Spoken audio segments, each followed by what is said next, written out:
ওয়াজ শুনলে কি লাভ, ওয়াজ করলে কি লাভ? লাভ হবে ভাই আমলে। এবার আমলেও লাভ হবে না, আমলেও লাভ হবে না নবীর প্রেম না থাকিলে। নবীর প্রেমের পাগল এক বান্দার কথা আপনাদেরকে জানা দেই। আপনার আমার রাসূল যখন নবীজির বয়স হলো 13 বছর, আব্দুল মুত্তালিব তিনি মারা গেলেন। নবীজির দাদা মারা যাওয়ার পরে নবীজিকে মানুষ করলেন তার চাচা আবু তালিব। কি নাম? একটু ওয়াজগুলো মনে রাখতে হবে, তা না হলে আমল হবে না। কি নাম? আবু তালিব নবীর চাচা। বলতেছিলাম নবীর প্রেম কারে কয়? আবু তালিব বাবা মারা যাওয়ার পরে এতিম নবীকে মানুষ করা শুরু করে দিলেন। এবার কয়েক বছর যাওয়ার পরে দেখলেন আবু তালিব ব্যবসা করতেন, ব্যবসাগুলো বন্ধ রেখেছেন। আর তো সংসার চলে না, ইনকামের দরকার আছে। এবার ব্যবসার উদ্দেশ্যে আবু তালিব ৭০ জন লোকের একটি কাফেলা তৈরি করলেন। আর এই কাফেলার মধ্যে রাসূলকে রেখে যাইতে চাইলেন। নবীজি বারবার জিজ্ঞেস করলেন, চাচা কোথায় যান গো চাচা? তখন বলল, ভাতিজা আমি যাব সিরিয়ার পথে ব্যবসার উদ্দেশ্যে। বলে, চাচা আমাকে নিয়ে যান। বলে, না বাবা তোমাকে নিয়ে যাব না। বলে, চাচা নিয়ে যান। যখন কয়েকবার বলল, সাথের কাফেলার লোকগুলো বলল, যেহেতু মুহাম্মদ যেতে চাচ্ছে সেহেতু তাকে সাথে করে নিয়ে যাও। কারণ নবীদের শক্তি, প্রত্যেকজন নবীর শরীরে আল্লাহ যে শক্তি দিয়েছে, ওই জামানার 40 জন যুবকের শক্তি একজন নবীর ভিতরে আল্লাহ দিয়েছে। আর বনি ইসরাইলের 40 জন নবীর শক্তি আমার নবীর ভিতরে দিয়েছেন। সুবহানাল্লাহ বলুন। কাফেলার লোকেরা বলল, মুহাম্মদকে নিয়ে যাওয়া হোক, কারণ তার ভিতরে বনি ইসরাইলের 40 জন নবীর শক্তি আছে, তিনি বড় শক্তিশালী ব্যক্তি। কান লাগা নবীর প্রেমের কথাটা বলে আমি মূল জায়গায় যাব। এবার যখন ব্যবসার উদ্দেশ্যে কাফেলাতে করে কাফেলা রওনা হলেন মিশরের পথে। মিশরের শহরের আগে একজন ব্যক্তি ছিল ইহুদি। কি ব্যক্তি? ইহুদি একজন আলেম ছিল, যিনি তাওরাত, জাবুর আর অন্যান্য কিতাবের আলেম ছিলেন।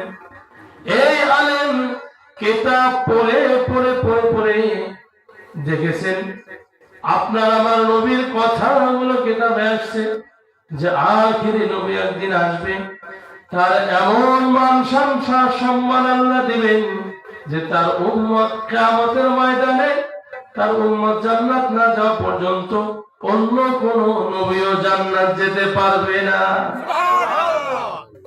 ওই পাদ্রী আলেম কথাগুলো পড়েছেন, জেনেছেন তাওরাত থেকে, জাবুর থেকে, অন্যান্য কিতাব থেকে।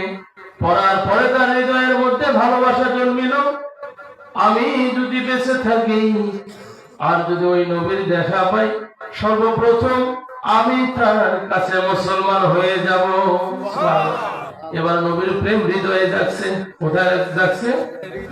হৃদয়ে নবীর প্রেম যাচ্ছে। এই প্রেমের টানে ওই আল্লাহর বান্দা ইহুদি পাদ্রী আলেম ওই দিন থেকে শুরু করে প্রতিদিন মেহমানদারি করায়।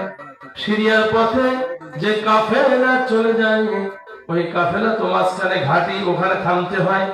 ওখানে যখন থামে ওই ইহুদি পাদ্রী ওই আলেম তাকে ডাক দিয়ে বলে, ও কাফেলার লোকেরা, আমার বাড়িতে 2 বেলা মেহমানদারি খাওয়াবো। কবেলা? 2 বেলা। যখন যাবে তখন, এবার ফিরে আসার পথে মোটে 2 বেলা।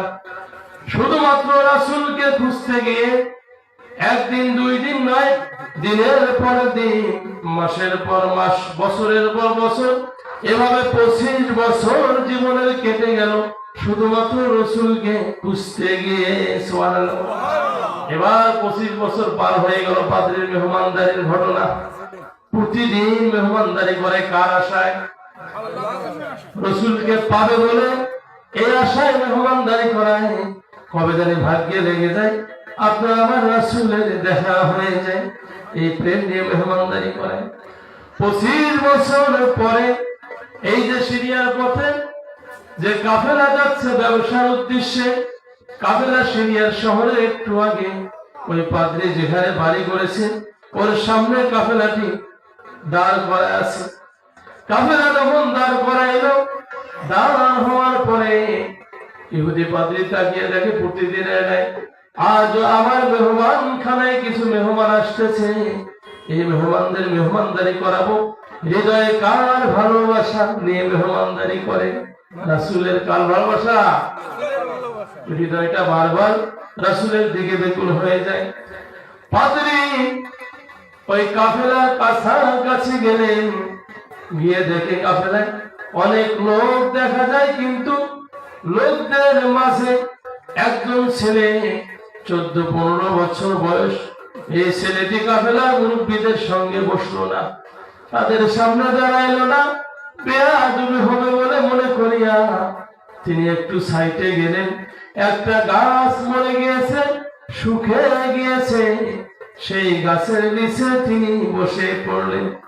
পাদ্রী তাকাইলেন, নবী যখন গাছের নিচে বসলেন সঙ্গে সঙ্গে গাছে খুশি বাজানো শুরু হইল, প্রাণ ফিরে পেল। এবার পাদ্রী তাকাইলেন, প্রচন্ড গরম। এই গরমে ছেলেটি আরেক জায়গায় গিয়ে দাঁড়াইলো, তার মাথার উপরে মেঘ তাকে ছায়া দিতে দিতে চলে গেল। পাদ্রী বুঝতে দেরি করলেন না। পাদ্রী ভাবলেন, এই আর কেউ নয় যার আশায় ভালোবাসায় আমি জীবনের যুবক বয়সের সময়গুলো কাটিয়ে দিলাম। আমি মেহমানদারি করাইতে করাইতে আমি ফকির হয়ে গেলাম, গরিব হয়ে গেলাম, সেই নবীর দেখা আমি পেয়ে গেলাম। পাদ্রী এবার দাওয়াত দিল সবাইকে, মেহমান খানায় আসলো, সবাই খানা দিয়েছে সবাইয়ের সামনে। পাদ্রী মুখের সামনে দিয়ে হেঁটে যায় আর মুখের দিকে তাকায়। ওই যে ছেলেকে দেখেছে গাছের নিচে বসেছে, গাছটা জিন্দা হয়েছে, মেঘটাকে ছায়া দিয়েছে, তাকে আর খানা খাওয়ার সময় দেখা যায় না। জিজ্ঞেস করলো কাফেলার নেতাকে, লিডারকে। আবু তালিব বললেন, আমি কাফেলার নেতা। বলে, কাফেলার নেতা আপনি? বলে, জি আমি। বলে, আমি মেহমানদারি করাইলাম, আমি সেই আলেম ইহুদি পাদ্রী আমি। তবে আমার এই মেহমানদারির ভিতরে একটা লোককে আমি দেখতেছি না, ওই লোক না আসা পর্যন্ত কাউকে আমি খাইতে দেব না। বলে, কাকে দেখেছেন আপনি? বলে, আমি দেখেছি কাফেলার একজন যুবক ছাড়া পড়েছে, ওই যুবককে নিয়ে আসো। আবু তালিব তখন রাসূলকে ডাক দিলেন, আসলেন। এবার মেহমানদারি করানো হলো। মেহমানদারি করার পরে ওই পাদ্রী জিজ্ঞাসা করলেন, কাফেলার লিডার, কাফেলার লিডার নেতা আবু তালিব, বলেন তো এই যে ছেলেটা এই যে শেষে আসলো, এই ছেলের নাম কি? বলে, এর নাম মুহাম্মদ সাল্লাল্লাহু। বলে, এর বাপের, বলে এর বাবাকে? এ ছেলে আপনার কি হয়? আবু তালিব বলল, এ আমার সন্তান, এ আমার ছেলে। পাদ্রী বলল, না, এ আপনার ছেলে হতে পারে না, কারণ আমি দেখেছি তাওরাতের কিতাবগুলো পড়ে পড়ে পড়ে পড়ে, জাবুর কিতাব পড়ে পড়ে পড়ে পড়ে আমি শেষ করেছি। আমি দেখেছি এই ছেলের বাবার নাম হবে আব্দুল্লাহ, আর এই ছেলের মায়ের নাম হবে আমেনা। সত্য করে বলো আবু তালেব, এ ছেলে তোমার কি হয়? তুমি সত্য কথা গোপন করিও না। আবু তালেব বলল, এটি আমার ছেলে না, এটি হলো আমার ভাতিজা। আপনি যা বলেছেন ঠিক বলেছেন। এর বাবার নাম হলো আব্দুল্লাহ, বাবা মারা গিয়েছে। মায়ের নাম আমেনা, মা মারা গিয়েছে। আমি চাচাটাকে সাথে নিয়ে আসছি। এবার পাদ্রী দু চোখের পানি ছেড়ে ছেড়ে কাঁদে আর আল্লাহর শুকরিয়া আদায় করে বলে, আমি যার আশায় জীবনের সময়গুলো ব্যয় করলাম, এতদিন চলে গেল, সেই নবী মুহাম্মদকে আমি দেখতে পাইলাম। এবার পাদ্রী বললেন, আবু তালেব সামনে আর যেও না, কারণ তুমি যদি সামনে যাও এর অনেক শত্রু আছে, শহরে একে হত্যা করার জন্য অনেক শত্রু আছে, কাজেই সামনে আর যেও না, এখান থেকে তুমি তোমার ব্যবসা গুটিয়ে নাও। আবু তালেব বলেন, আমি যখন ঘোষণা করে দিলাম যারা আমার সাথে ব্যবসায় এসেছ ব্যবসার মালামাল গুলো বিক্রয় করা শুরু করে দাও। আবু তালেব বলতেছিল, কোথা থেকে লোকজন আসলো আমিও টের পাইলাম না, দ্বিগুণ হারে আমার মালগুলো বিক্রি হয়ে গেল। এবার মাল বিক্রি করে আমি বাড়ির দিকে আসতেছি, ওই পাদ্রী রসুলের দিকে তাকায়, যত দূর পর্যন্ত দেখা যায় তত দূর পর্যন্ত দেখে আর কাঁদে আর বলে, ও আখিরে নবী, আপনি যদি আমার জীবন দশায় নবুয়ত পান তবে আমার ইচ্ছা ছিল সর্বপ্রথম আপনার হাতে হাত দিয়ে আমি মুসলমান হয়ে যাব। প্রিয় ভাইরা, বলুন তো ওয়াজ শুনিয়ে কোনো লাভ আছে? ওয়াজ করিয়ে কোনো লাভ আছে? লাভ হবে ভাই আমলে, আমলে লাভ হবে না নবীর প্রেম না থাকিলে।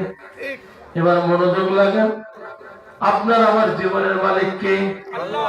আল্লাহ কেন সৃষ্টি করলো? অনেকে বলি, মা বোনেরা বেশি করে ঝগড়া লাগলে বলে যে আল্লাহ আর কামে পারলে মুখে বাসে তুইছে, মাগলের পায় না, মোর মরণকে হয় না, বলে কি বলে না?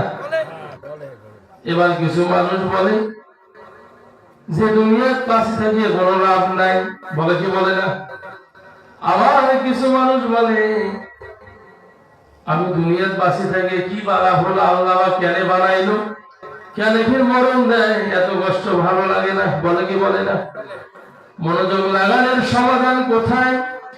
আমার আল্লাহ জানান সূরাতুজ জারিয়াত 27 নম্বর পারা 2 নম্বর পৃষ্ঠা 56 নম্বর আয়াতে বলেন, ওয়ামা খালাকাতুল জিন্না ওয়াল ইনসা ইল্লা লিয়াবুদুন। আমার আল্লাহ বলেন আমি দুনিয়াতে দুইটা জাতি সৃষ্টি করলাম। কয়টা জাতি? প্রথম জাতি হলো ওয়ামা খালাকাতুল জিন্না, জিন জাতি। কি জাতি? এখানে যারা আছেন এখানে কি জিন আছেন? জিনরা বসে আছেন না মানুষ?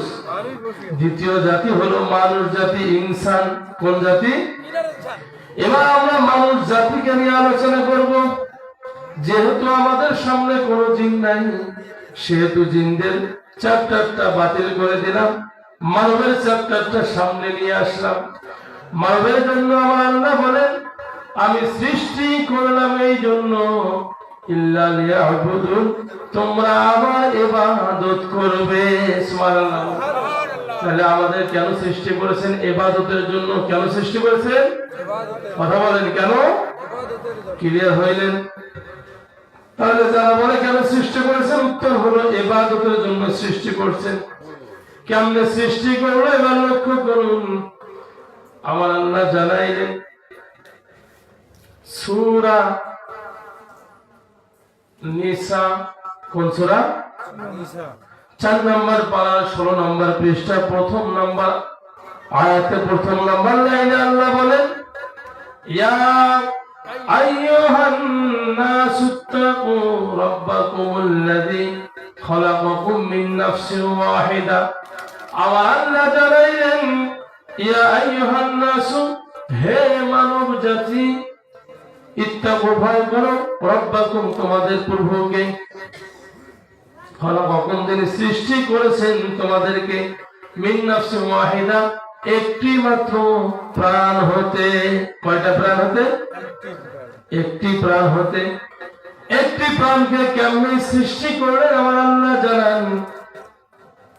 ওয়াইদ ক্বালা রাব্বুকা লিল মালাইকাতি ইন্নী জাইলুন ফিল আরদি খলিফা।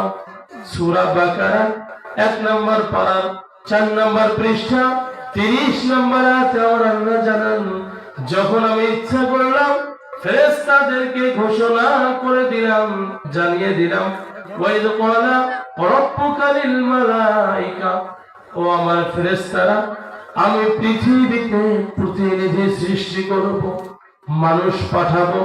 আল্লাহ পরামর্শ করে নাই, বরং ডিগ্লিয়ার জেনে দিয়েছেন। আল্লাহ সরাসরি বলেছেন আমি মানুষ সৃষ্টি করব। সুবহানাল্লাহ বলুন। এবার ফেরেশতারা বললেন রব্বুল আলামিন, ওগো আল্লাহ, আপনি মানুষ সৃষ্টি করবেন, এই মানুষগুলো দুনিয়ায় গিয়ে দাঙ্গা হাঙ্গামা করবে, ঝগড়াঝাটি করবে, ফিতনা ফাসাদ করবে, মারামারি করবে, খুন খারাপি করবে, ছিনতাই করবে, এগুলোকে সৃষ্টি করবেন, এই কাজগুলো করবে। বলুন তো সেই কাজ হচ্ছে কি হচ্ছে না?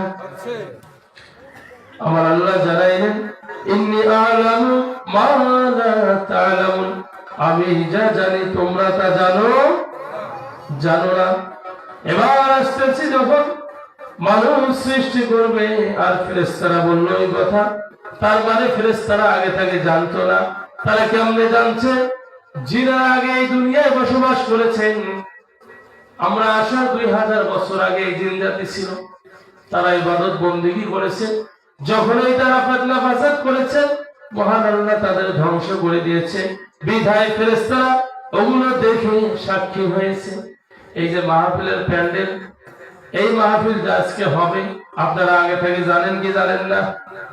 কেমনে জানলেন? মাইকিং হয়েছে, পোস্টার লাগানো হয়েছে, সামিয়ানা লাগানো হয়েছে, এগুলো ডেকোরেশন করা হয়েছে। তখন আপনারা ধারণা করেছেন ওখানে একটা মাহফিল হবে, ঠিক কিনা বলেন? সুতরাং ফেরেশতারা ধারণা তখন করেছে, জিন জাতি যখন এই দুনিয়ায় ছিল, তারা যখন দাঙ্গা হাঙ্গামা সৃষ্টি করেছে, ফিতনা ফাসাদ করেছে, এগুলো দেখে ওই আইডিয়া আল্লাহকে বলেছে। আবার আল্লাহ বললেন আমি আদর করে মানুষ বানাবো, আর এই মানুষ যদি আমার কাছে ক্ষমা চায়, আমি আল্লাহ ক্ষমা করে দিয়ে জান্নাত প্রবেশ করাবো। এবার লক্ষ্য করুন কেমনে বানাইলো। আবার আল্লাহ যখন মানুষ বানানোর ইচ্ছা করলেন, 4 জন বড় বড় ফেরেশতা এদেরকে ডাক দিয়ে বললেন, সর্বপ্রথম ফেরেশতা জিবরাইলকে ডাক দিয়ে বললেন, ও জিবরাইল, আমি মানুষ বানাবো, মাটি নিয়ে আসো। এবার জিবরাইল মাটি আনার জন্য আল্লাহর হুকুমে মক্কাতুল মুকাররমা মদিনাতুল মুনাওয়ারার মধ্যবর্তী স্থানে গিয়ে মাটিতে যখন হাত দিবে, এই মাটি তখন সঙ্গে সঙ্গে ভয়ে প্রকম্পিত হইলেন, কান্নাকাটি শুরু করলেন, মাটি আওয়াজ দেওয়া শুরু করলেন। আর মাটি বললেন, আমাকে দিয়েন না আল্লাহর ফেরেশতা, আমার দ্বারা মানব তৈরি হবে, এই মানবগুলো যখন জাহান্নামে যাবে, এই শাস্তি আমি সহ্য করতে পারবো না। কাঁদতেছিল মাটি। মাটির কান্না শুনে ফেরেশতা গিয়ে আল্লাহকে বলল, রব্বুল আলামিন, আপনার সৃষ্টি মাটি তো কাঁদে, আমি কেমনে তাকে নেই? আল্লাহ বললেন, কোথায় আছো? আমার ফেরেশতা মিকাইল, চলে যাও, মাটি নিয়ে আসো। এবার মিকাইল যখন চলে গেলেন, মাটিতে হাত দিবেন, এমন তো অবস্থার মধ্যে মাটি পূর্বের ন্যায় আবার কাকুতি মিনতি করলেন। এদিকে দেখেন, কাকুতি মিনতি করলেন। যখন কাকুতি মিনতি করলেন, আবার মাটি আনতে পারলেন না।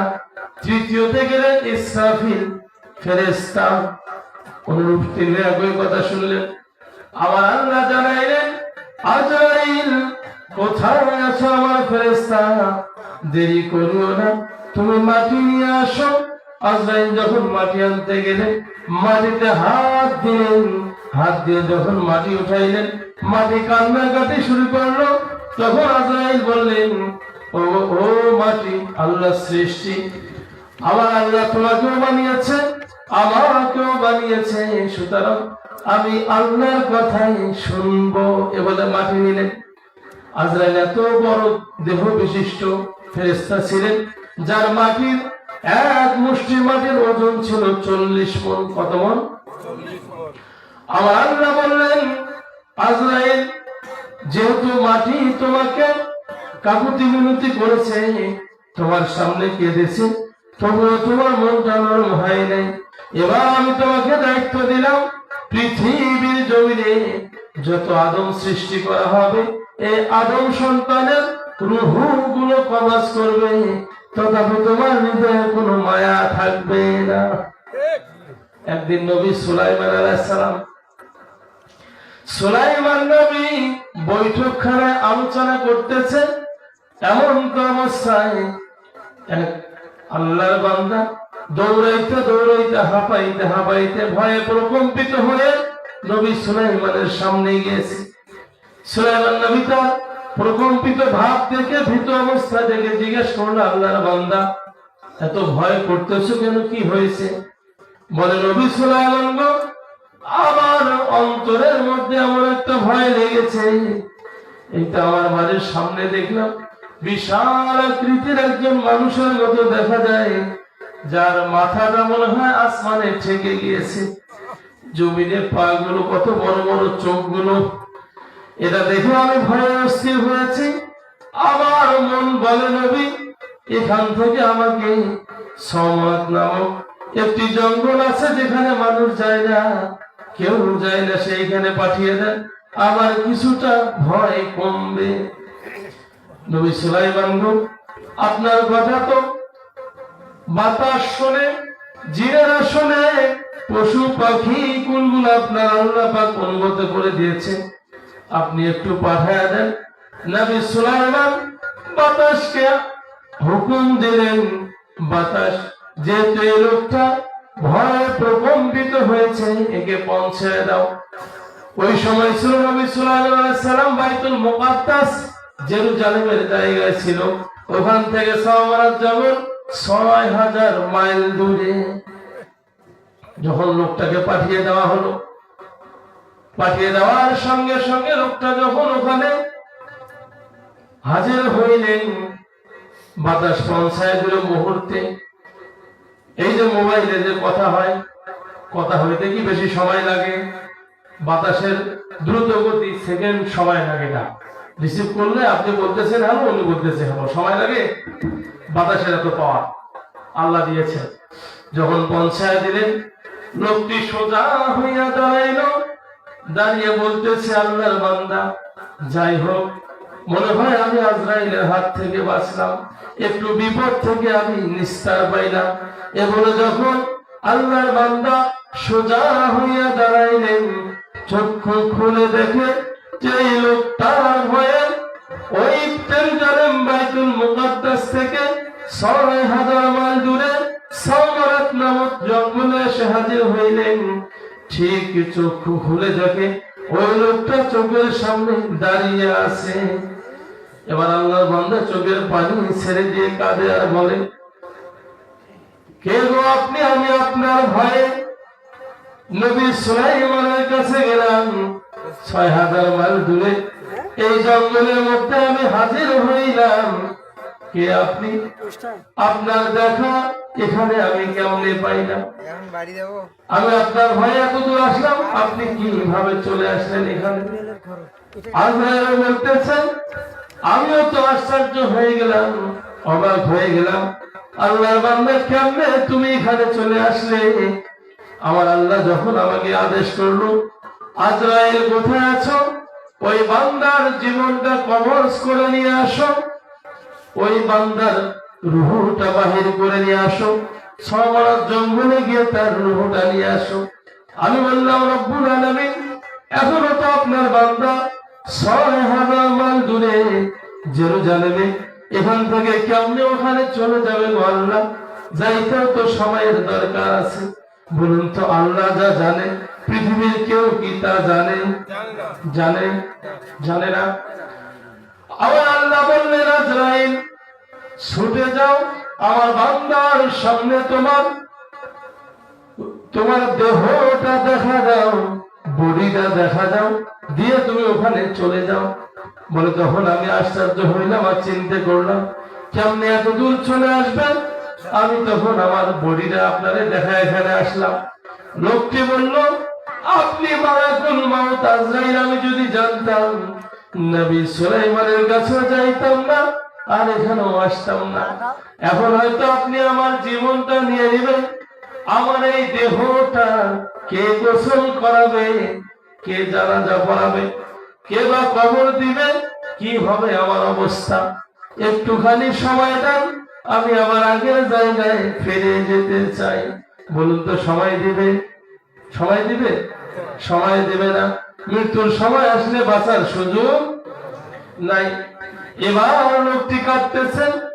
আজরাইল ডাক দিয়ে বলল, আল্লাহর বান্দা, আল্লাহ তোমার মৃত্যু এখানেই বাজেট করে রেখেছেন, সুতরাং তোমার বাজেট এটা রয়েছে, তোমার রূহ এখান থেকে বাহির করে নিয়ে যাব, দেহটা জমিনে পড়ে থাকবে, এই জঙ্গলের প্রাণীগুলো তোমার দেহটা খেয়ে ফেলবে, তোমার গোসল হবে না, জানাজা হবে না, দোয়া হবে না, তোমার দেহটা জঙ্গলের প্রাণীগুলোর পেটের ভিতরে ঢুকে যাবে।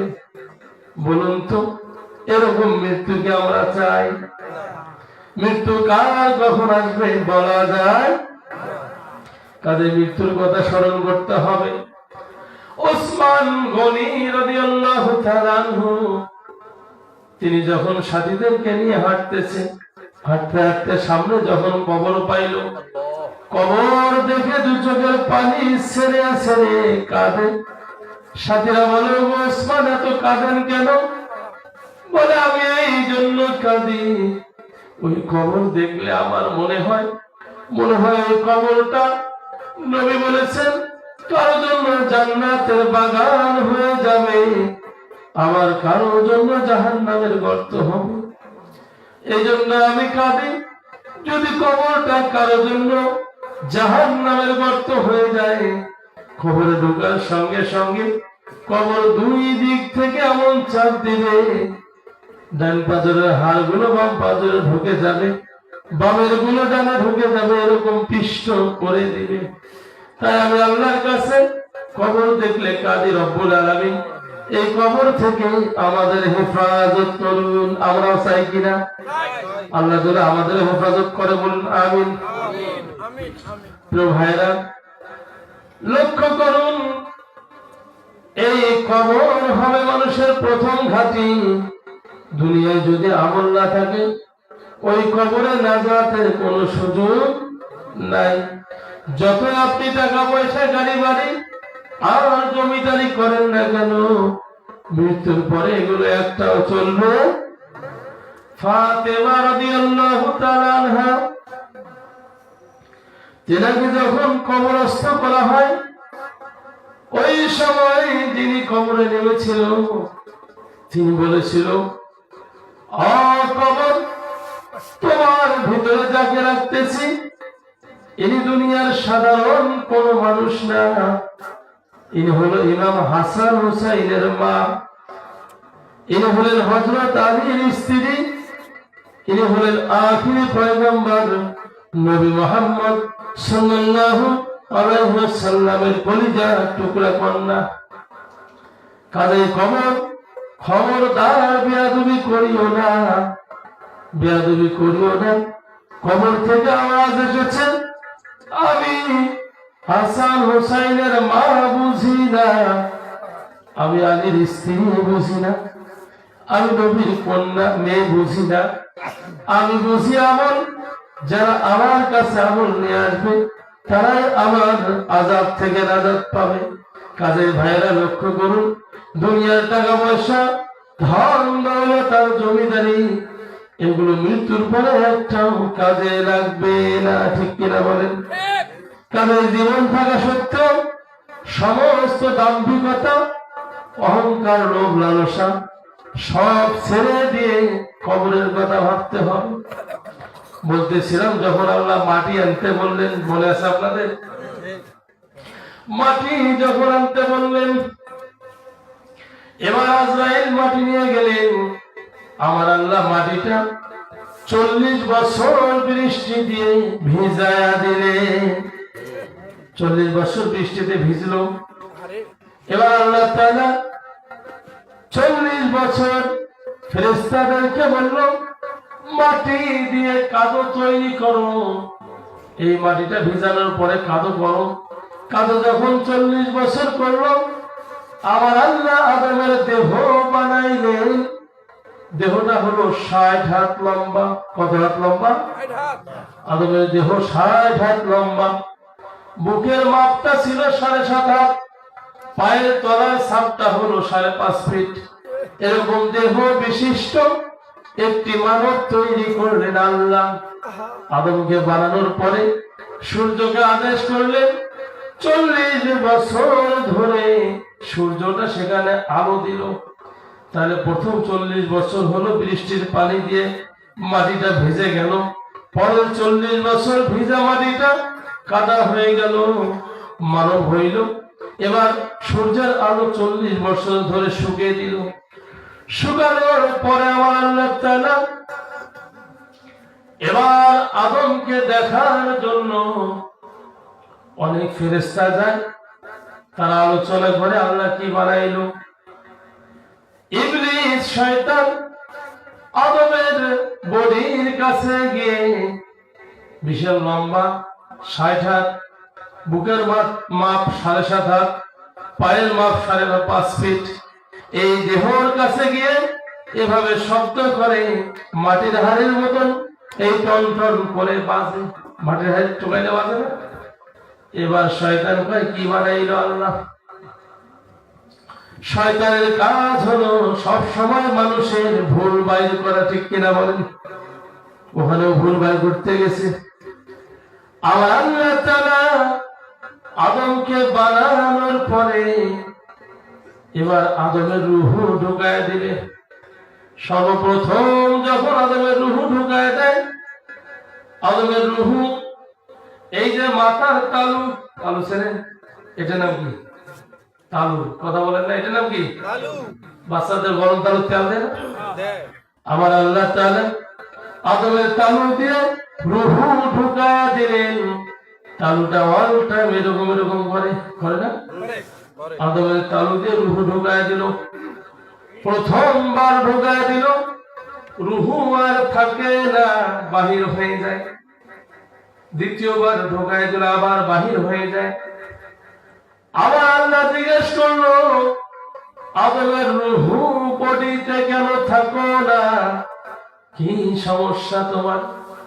বলে রব্বুল আলামিন আদমের খাসা বড় অন্ধকার, সেখানে থাকতে আমার ভালো লাগে না। আমার আল্লাহ তাআলা নূরে মুহাম্মদ সাল্লাল্লাহু আলাইহি সাল্লাম, আপনার আমার নবী আখিরে নবী মুহাম্মদুর রাসূলুল্লাহ সাল্লাল্লাহু আলাইহি সাল্লাম, নবীজির নামটি তারকা বানিয়ে নবীজির নূরের তারকা আল্লাহর আরশের ডান পাশে রেখে দিয়েছেন। আমার আল্লাহ নূরে মুহাম্মদ সাল্লাল্লাহু আলাইহি সাল্লামের নূরের তারকাটা আদমের কপাল ঘষে সেখানে লাগায় দিল। এবার রূহ ঢুকা দিল, রূহ আর বাহির হয় না। আল্লাহ বললেন রূহ এবার কেন বাহির হও না? বলে রব্বুল আলামিন আমি আর বাহির হব না, আদমের বডির ভিতরে এত আলোয় আলোকিত হয়েছে। কাজে ভাইরা, আল্লাহ বানানোর পরে আদমকে বানাইলো দুনিয়ায়। কোথায় বানিয়েছে? বানানোর পরে আদম আলাইহিস সালামের দেহটা, এই কায়াটা, বডিটা জান্নাতে, সেখানে ফেরেশতাদেরকে বলল আমার আদমকে জান্নাতে নিয়ে যাও। জান্নাতে নিয়ে যাওয়া হলো। জান্নাতের ভিতরে আদম একটা ঘুম দিল। ওই ঘুম থেকে যখন উঠলো একটা হাসি দিল। কি দিল? হাসি।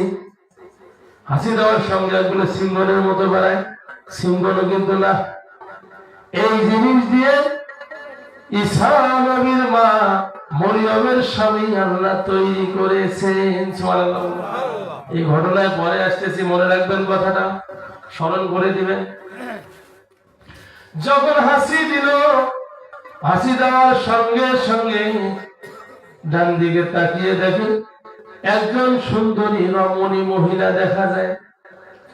ফেরেশতারা বলল আল্লাহর বান্দা আদম, আপনি ডান দিকে তাকাচ্ছেন, মহান আল্লাহ তো আপনাকে সবে শিক্ষা দিয়েছে, বলুন তো এই মহিলাটার নাম কি?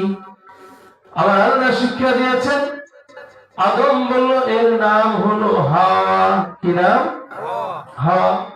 বলে হাওয়াকে তৈরি করা হয়েছে নবী আদম আলাইহিস সালামের বাম পাজরের হাড় দিয়ে। আমাদের বাম পাথরের হাড় কিন্তু কয়েকটা থাকে, এর মধ্যে উপরের হাড়টা হলো বেশি বাঁকা। এই বাঁকা হাড় দিয়ে যখন মা হাওয়াকে তৈরি করলেন, আমার আল্লাহ বললেন আমি একটি মাত্র মিন নাফসি ওয়াহিদা, একটি মাত্র প্রাণ সৃষ্টি করেছিলাম আদম, তা থেকে তার স্ত্রী হাওয়াকে তৈরি করলাম। এবার যখন হাওয়াকে তৈরি করেছে, হাওয়াকে দেখতে আছে আদম নবী। আমার আল্লাহ বললেন আদম আমি তোমাদের বিবাহ পড়ায়া দেই, যেহেতু তুমি হাওয়াকে দেখতেছো। এই বিবাহ পড়ার উদ্দেশ্য হলো, আমার আল্লাহ বলেন আমি বিবাহ দেওয়ার পরে পরস্পর স্বামী স্ত্রী হয়ে যাবে, এদের মাধ্যমে বংশ বিস্তার হবে। অগণিত অসংখ্য নারী পুরুষ আমি সৃষ্টি করব। তাহলে আমরা আসছি আদম হাওয়া থেকে।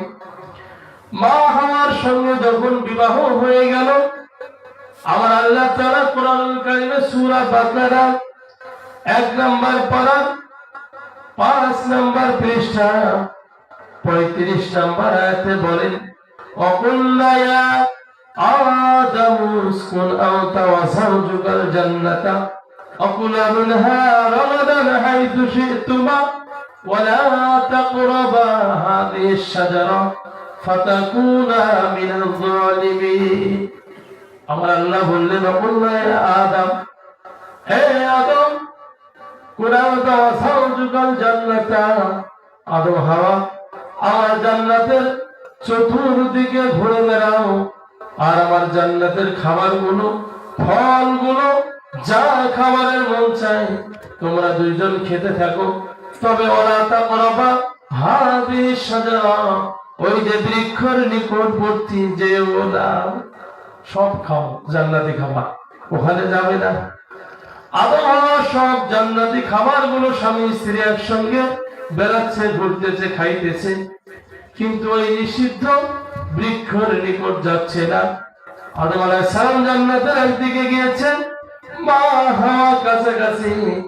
শয়তান এবার জান্নাতের জানালার পাশে গিয়ে উকি মেরে দেখে আর ডাক দিয়ে বলে ও মা হাওয়া এদিকে আসো, আমি তোমার হিতাকাঙ্ক্ষী। বলুন তো শয়তান মিথ্যে বললো না সত্য বললো? কি বললো? তার মানে যারা বললো মিথ্যা বলছে, এরা আওয়াজ শুনতেছে, আর যারা মুখ বন্ধ করে আছেন তারা কিন্তু গুরুত্ব নাই।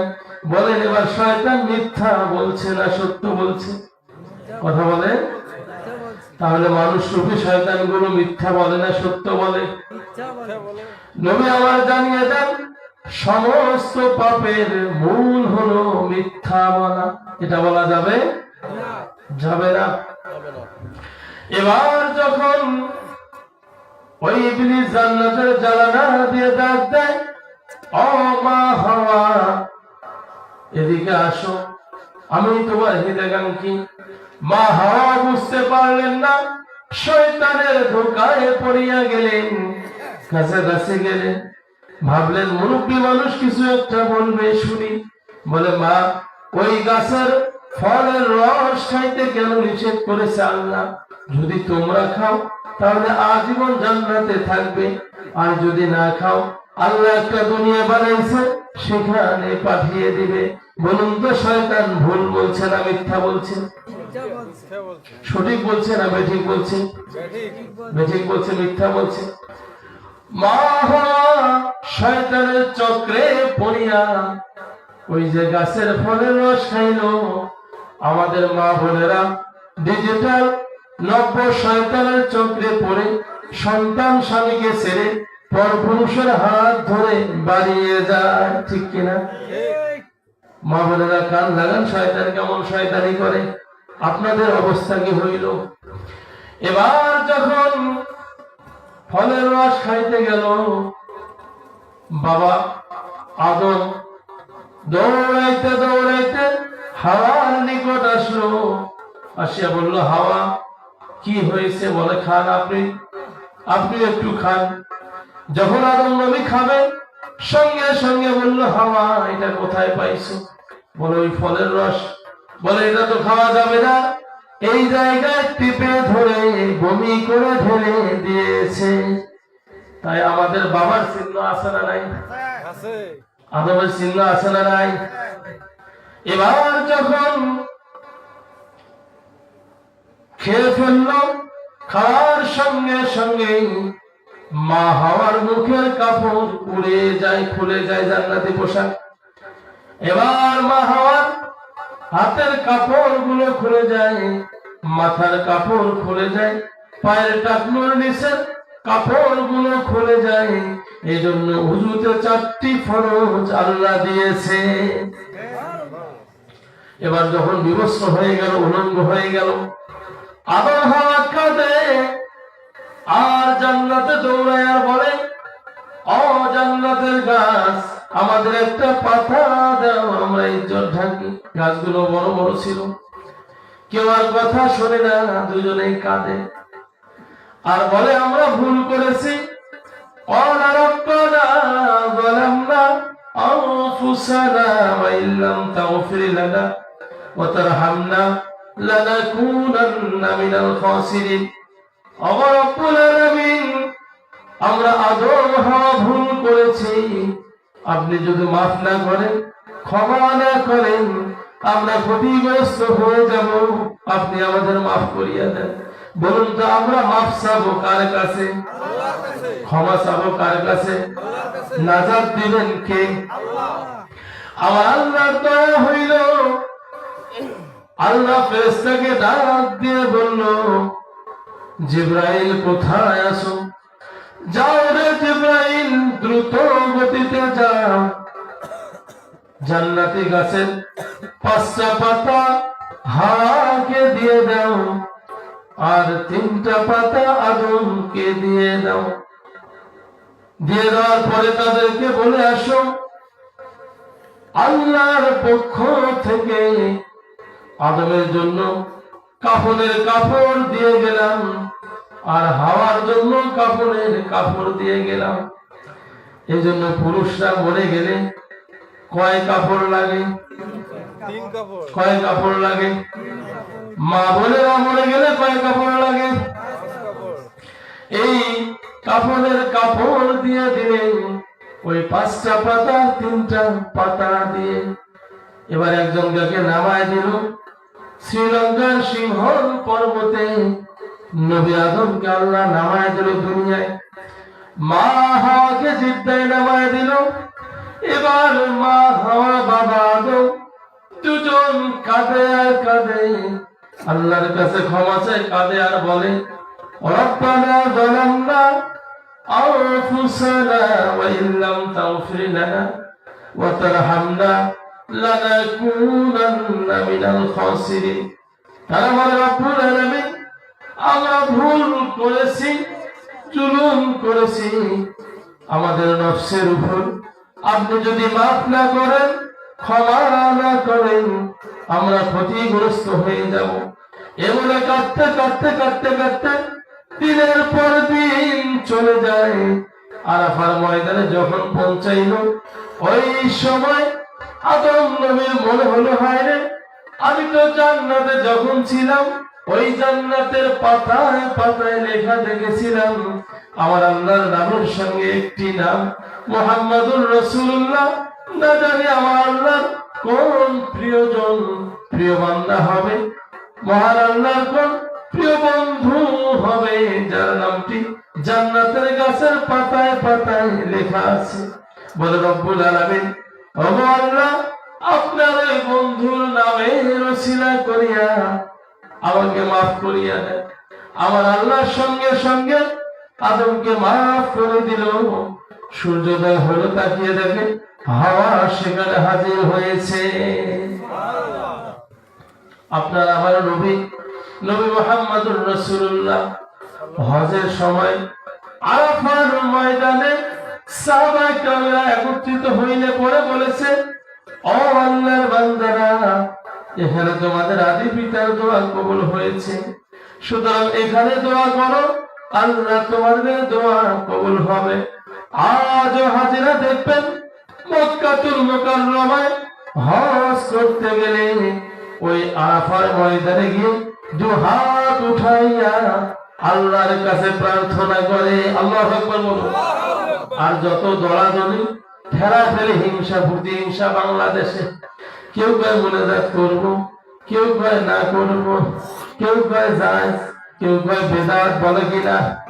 আমি বলবো ওখান থেকে শিক্ষা নাও, যেখানে নবী বললেন তোমরা হাত উঠায় দোয়া করো, আজও পর্যন্ত যেখানে হাত উঠায় দোয়া করা হয় সেখানকার কোনো দলাদলি নেই।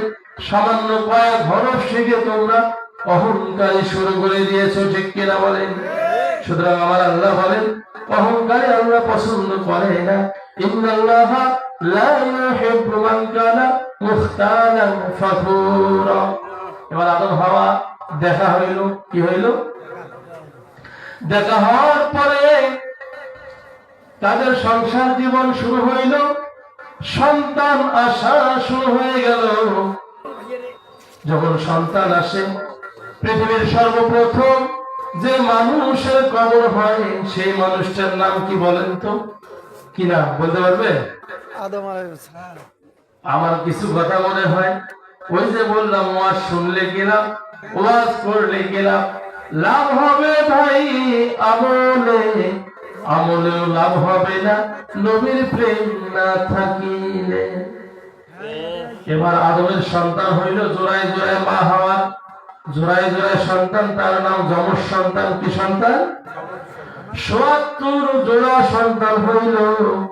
আর এখনকার মা বোনেরা বলে দুইটা হইলে ভালো, একটা হইলে আরো ভালো, বলে কি বলে না? আমার আল্লাহ বলেন আমি সন্তানদের উসিলায় তোমাদের রিজিক গুলো বৃদ্ধি করিয়া দেই। যার সন্তান যত বেশি তার রিজিকের বাজেট আল্লাহর কাছে তত বেশি। সুবহানাল্লাহ। একটা কথা মনে হলো, কিছুদিন আগে দেখছিলাম পত্রিকায়, এবং আপনারা যারা মোবাইল চালান ইউটিউব ফেসবুক দেখবেন, এক মহিলার ৭ জন মেয়ে, কয়জন মেয়ে? পাড়ার মানুষ কয় দেখছেন বুঝেন, ওটা কপাল পোড়া, কপাল খালি বেটি দেখা যায়, ওটার আর বেটা নেই, 7টা বেটি এতগুলো ছাওয়া নিছে। আর আমার আল্লাহ বলছেন যত সন্তান তত বরকত, মহিলা জানে তত বরকত, হাদিসটা ফলো করতেছে। এবার এলাকার মানুষ চিন্তা করে, দেওয়ানিরাও করে দেখছেন ওইটা বেটি ছাওয়ার খালি কেমন বেটি হয়, এগুলো শত অপমান সহ্য করে মহিলা ওই হাদিসের উপরে আমল করতেছে।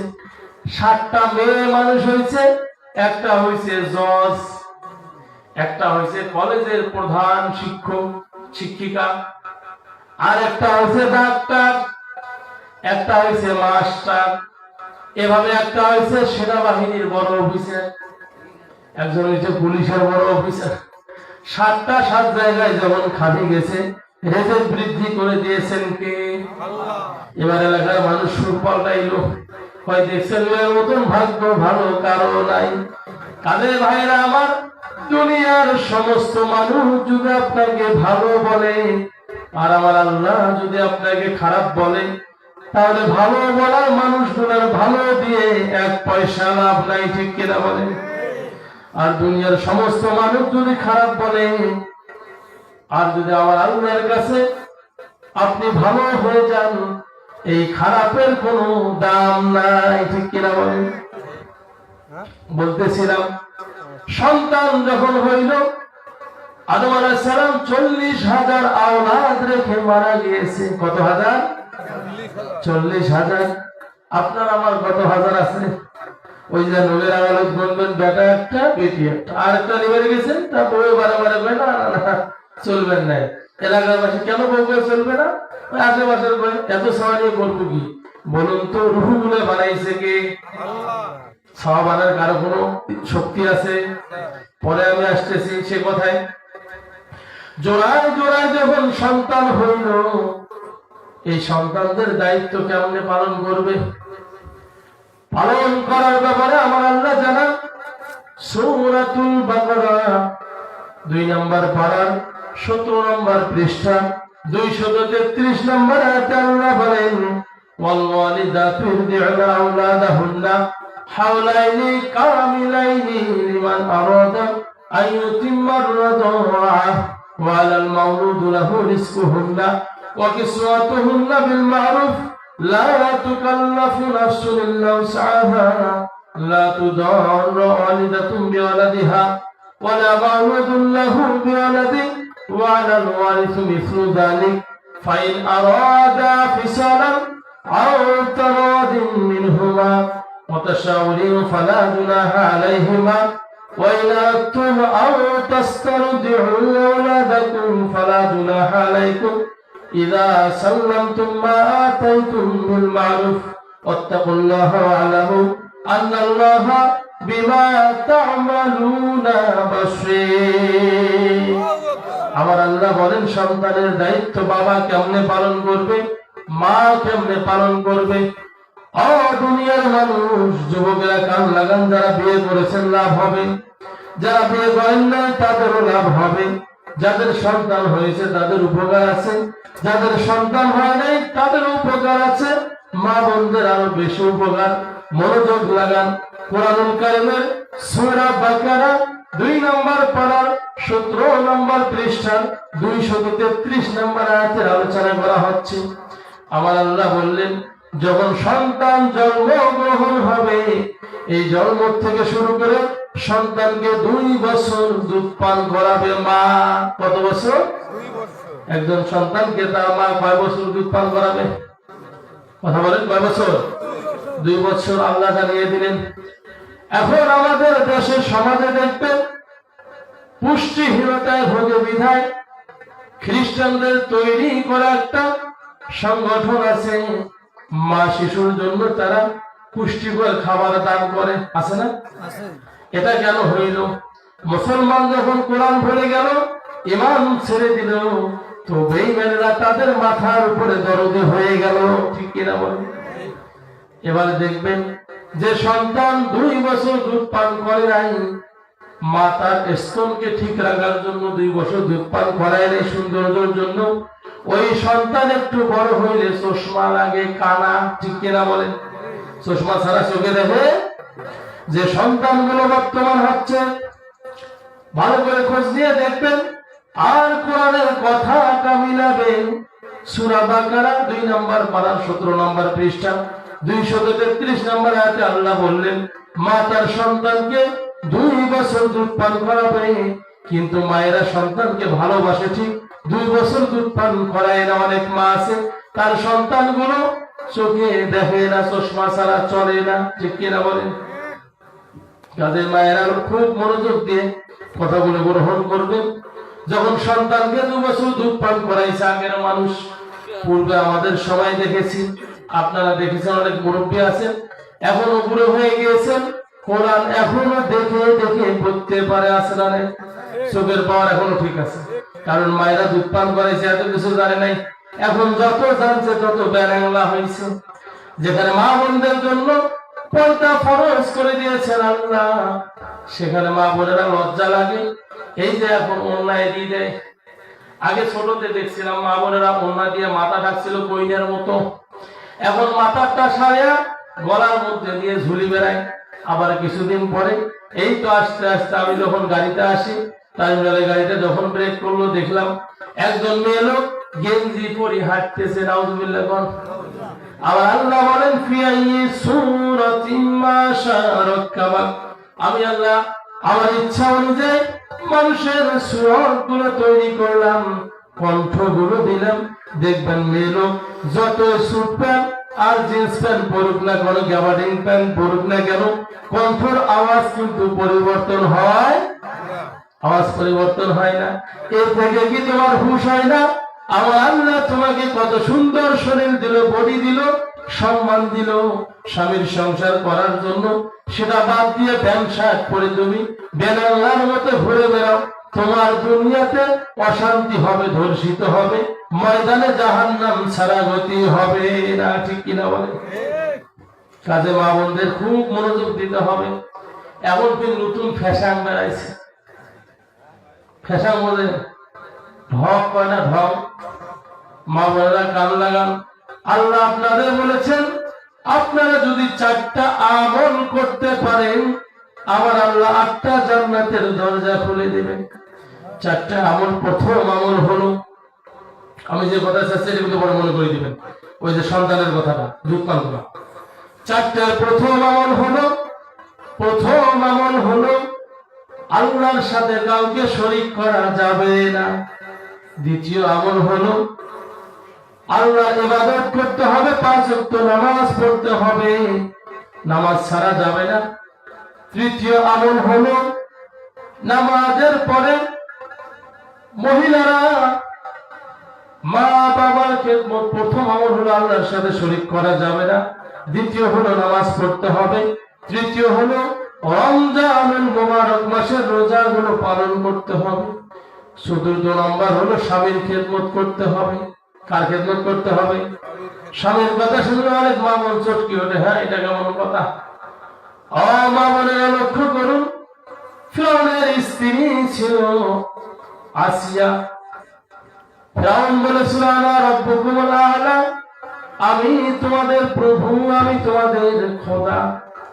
আসিয়া কিন্তু তারাই ঘর করেছে, বলছে না মিস্টার ফিরআউন, তুমি আমার আল্লাহ হইতে পারো না, আমার সৃষ্টিকর্তা তো একজন আছে, তুমি আমার স্বামী। এ বলে যখন গোপনে ইবাদত করে, ইবাদত করতে করতে করতে করতে একদিন ফিরআউন টের পাইছে, কি ব্যাপার আছে ইবাদত করা আমাকে বাদ দিয়ে, আমি আল্লাহ দাবি করলাম না, মানি আল্লাহরে মানে, এবার আসিয়ারে শাস্তি দাও। কেতাবে আসতে আসিয়াকে ধরে নিয়ে গিয়ে সর্বপ্রথম তার দলের লোকগুলো যুবকদেরকে বলেছে আমার স্ত্রীকে পিঠাও। কত বড় নিষ্ঠুর মনের মানুষ হইলে নিজের স্ত্রীর গায়ে অন্য মানুষকে লাগিয়ে দেয় হাত দেওয়ার জন্য। কত বড় খারাপ মানুষ হইলে এই কাজটা করে। এবার যখন মারল, আহত করলো, তথাপি আসিয়া বলল আমি আল্লাহকে ছাড়া তোমাকে মানি না। বলে এখনো তোমার হুঁশ হয় নেই? বলে হুঁশ হয়েছে, আমি আল্লাহ ছাড়া কাউকে মানি না। বলে কোথায় আছে আমার দলের লোক? এবার আসিয়াকে পাথর দিয়ে আঘাত করো আর মেরে ফেলো। বর্ণাকারী 2টা বর্ণনা করেছে, কেউ বলেছে গরম তেল টকবক গরম করে সেখানে আসিয়ারে ছেড়ে দিয়েছে, মাছের মতো ভেজে মেরে ফেলেছে। কেউ বলেছে পাথর দিয়ে মেরে ফেলেছে। যখন আসিয়া মরে যায়, আমার আল্লাহরে বলে রব্বুল আলামিন আমার জন্য একটি জান্নাতের ঘর তৈরি করুন। সুবহানাল্লাহ বলুন। মা বোনেরা, আপনার স্বামী কি ফিরআউনের চাইতে খারাপ? আপনি একটাবার চিন্তা করেন, 4টা আমল করলে 8টা জান্নাতের দরজা আল্লাহ খুলে দিবে। রাসূলুল্লাহ সাল্লাল্লাহু আলাইহি সাল্লাম সাহাবারা সহ যখন একই সাথে হাঁটতেছে, হাঁটতে হাঁটতে হাঁটতে হাঁটতে ওই সময় একটা উট এসে নবীজির পা মুবারকে চুমে খাইলো। সুবহানাল্লাহ বলুন। নবীজির পায়ের মধ্যে যখন চুমু খাইলো, সাহাবারা বলল ইয়া রাসূলুল্লাহ, ইয়া হাবিবাল্লাহ, নবীজি গো, ওই যে পশুটা আপনার পায়ে কদম মুছি চুমে খাইলো, ধন্য হয়ে গেল। ও নবী, যদি আপনি আদেশ করেন আমরা আপনার পায়ের চুমো খাবো।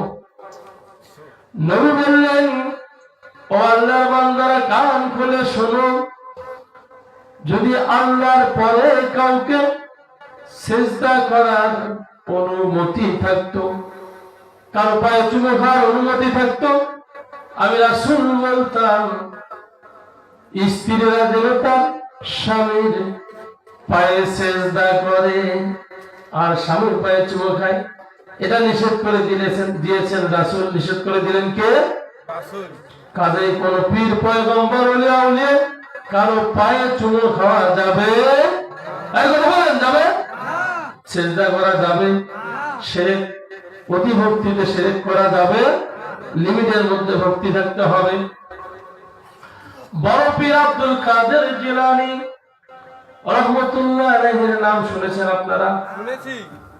আব্দুল কাদের জিলানী রাহমাতুল্লাহ আলাইহি, তার এক শাগরিদ দীর্ঘদিন যাবত আব্দুল কাদেরের সঙ্গে চলে। আব্দুল কাদের জিলানী রাহমাতুল্লাহ আলাইহি তিনি ছিলেন বড় পীর।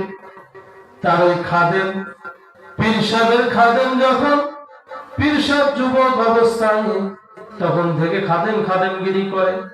আব্দুল কাদের জিলানী রহমতুল্লাহ আলাইহি বুড়ো হয়ে গেল, খাদেম ও জোয়ান থেকে বুড়ো হইল। খাদেম একদিন বলল, ও আল্লাহর বান্দা হুজুর, আপনি তো বড় পীর, আমি একটা প্রশ্ন করতে চাই গো হুজুর। বলে, বাবা বলো, কি প্রশ্ন করবে? বলে, হুজুর, আমি সারাটা জীবন ধরে দেখলাম আপনি তাহাজ্জুদের নামাজ পড়লেন, 5 ওয়াক্ত নামাজ পড়লেন, জিকির আজকার করলেন, মুরিদদের জন্য দোয়া করলেন, কত জায়গায় সফর করলেন, কত রকম আমল করলেন, চাষ করলেন। তবে আমার মন বলে আপনার আমল আর আল্লাহর নবীর সাহাবাদের আমলের মধ্যে পার্থক্য কি? বড় পীর আব্দুল কাদের জিলানী দু চোখের পানি ছেড়ে দিয়ে কাঁদে আর বলে, ও আল্লাহর গোলাম, আমার যে প্রশ্ন করেছো এটা তো বলা ঠিক হয় নাই, যেহেতু করেছো শুনে নাও। আমার আর তাদের মধ্যে যোগ্যতা কি, পার্থক্য কি? আমি আব্দুল কাদের জিলানীর সারাটা জীবনের আমল আর নবীজির একজন সাহাবা, নাম হলো ওয়াহাশী। কি নাম?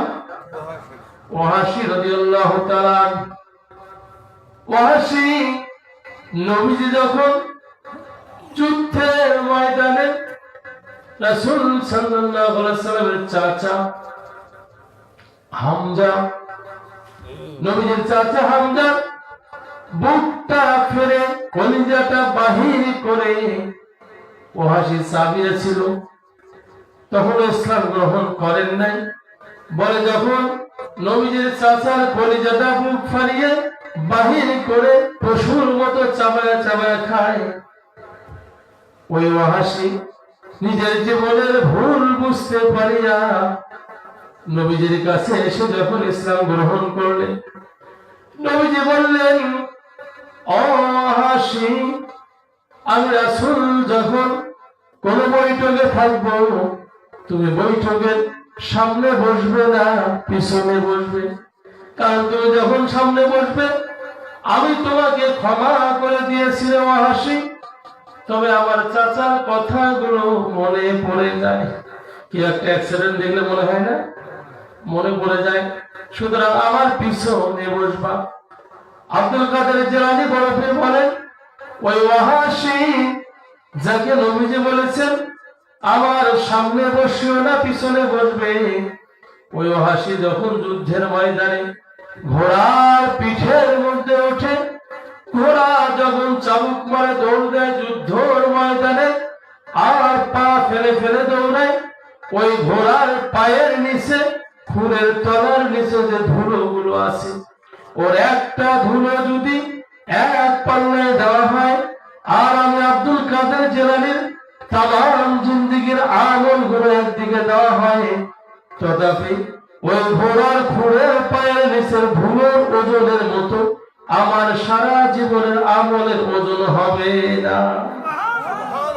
কাজেই কার সাথে কি পর্দা বাঁধে ঘি, ঠিক কিনা বলে?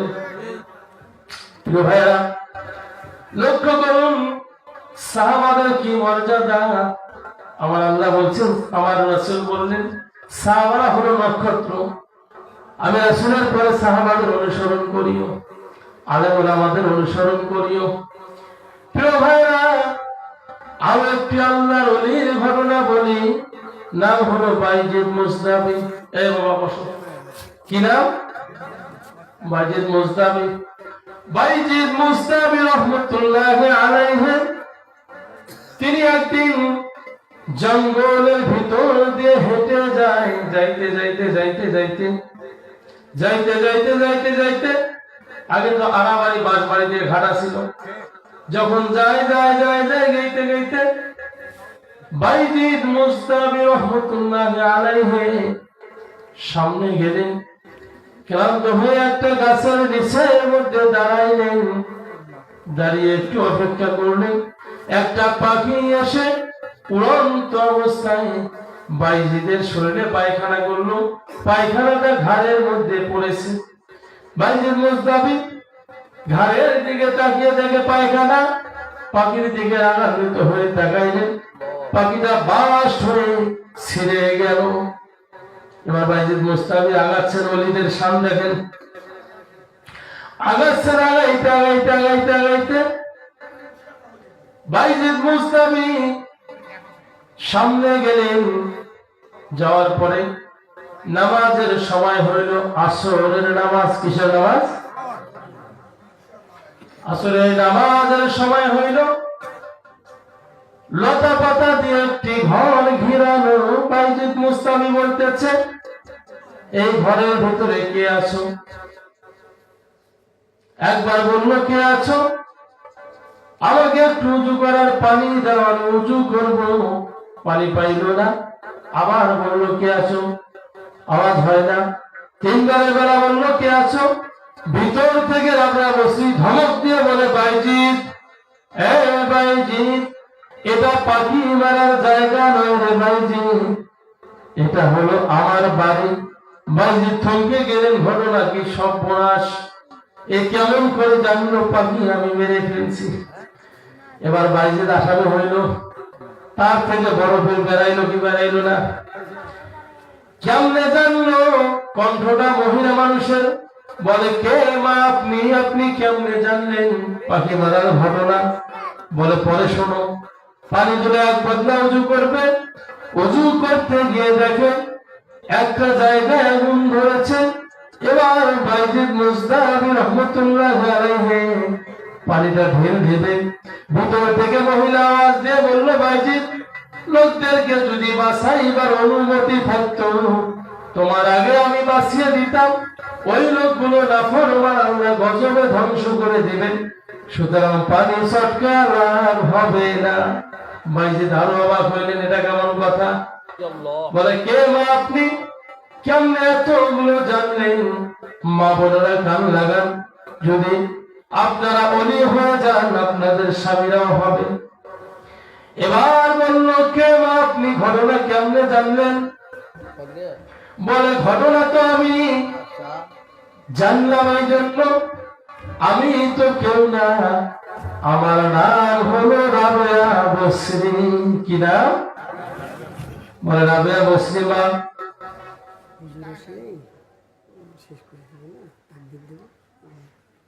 বলে, রাবেয়া বসরি মা, কেমনে আপনি এটা জানলেন? বলে, আমি জানলাম, আমি আমার স্বামীর খেদমত করে করে করে করে এত কামালিয়াত অর্জন করেছি। মা বোনেরা, সবচেয়ে বড় কামালিয়াত হলো স্বামীর খেদমত করা। আমি যে ঘটনাটি বললাম, এটা কোরআনেও নাই, হাদিসেও নাই। শুনতে মজা লাগলো, কিন্তু এর জন্য দায়ী আমি না। এটা একটা জীবনী। এটা কি? এটা মানা জরুরি নয়। জরুরি মানা হলো যে কথা আমি ছাড়ছি। সন্তান যখন জন্ম নেবে, বাবার দায়িত্ব হইল, মায়ের দায়িত্ব 2 বছর দুধ পান করাবে, আর বাপের দায়িত্ব হলো মায়ের ভরণ পোষণ দিবে, কাপড় চোপড় দিবে। মাঝে মাঝে মোবাইলে অফার আসে কি আসে না? যারা নেট চালায় জানে, অনেক সময় জিবি অফার দেয়, মিনিট অফার দেয়, স্পেশাল অফার দেয়।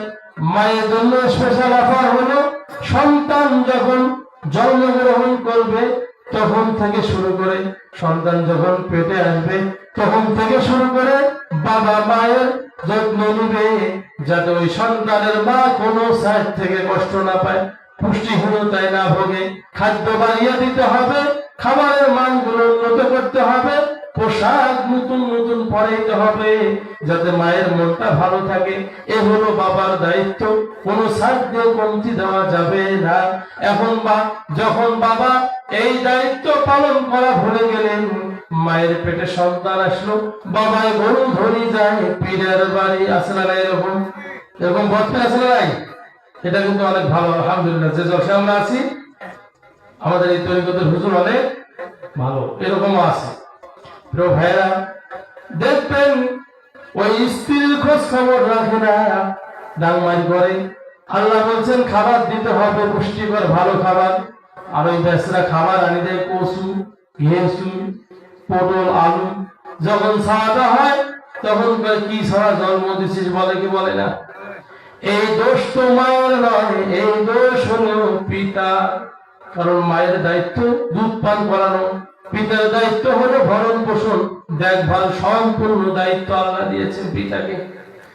কাদের বলা হয়েছে বিবাহের মজলিসে বসবে, নবী বলেছেন ও যুবক, তখন তুমি বিবাহে বসবে যুবক যখন তোমার স্ত্রীকে ভরণ পোষণ দেওয়ার অ্যাবিলিটি থাকবে, তখন বিয়ের পিড়িতে বসবে। আর যখন স্ত্রীকে ভরণ পোষণ দেওয়ার কোনো অ্যাবিলিটি থাকবে না, ইনকাম করবে না, তখন তুমি রোজা থাকবে, তোমার জন্য বিবাহ হারাম। কত সুন্দর সমাধান না? এখন আমরা ডাক দেই, ওর বাপের কি আছে, ছেলের বাপের কি আছে দেখিনি, ছেলের কিন্তু দেখিনি, ছেলের কি আছে না ওটা দেখার টাইম না। নবী বললেন ছেলেকে দেখতে হবে। আমরা দেখি ছেলের বাপ হোক, বাপের কয় জনের জমি আছে, কয়তলা বাড়ি আছে, কয়টা কি আছে দেখি, তারপরে মেয়েকে দেই। কয়দিন পরে মেয়ের সঙ্গে লাগে মারামারি, দৌড়ে যাই হুজুরের কাছে পানি পড়া বলি, হুজুর আপনার পানি পড়া ছাড়া কাম হবে না। ওইখানে পানি পড়া একদিন দুই দিন কেন, পানি খাইতে খাইতে যদি পেট ফাটিয়ে মরিয়ে যায় তবুও পানি পড়া কাজ হবে, কারণ নবীর কথা মানলেন না।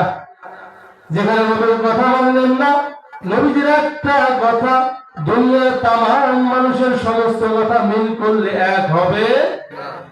ওই যে বাইজিদ মুস্তাফি, ওই যে আব্দুল কাদের জিলানীর একটা আমল, জীবনের আমল নবীর সাহাবার পায়ে ধুলের মতো হয়নি, ঠিক কিনা বলেন?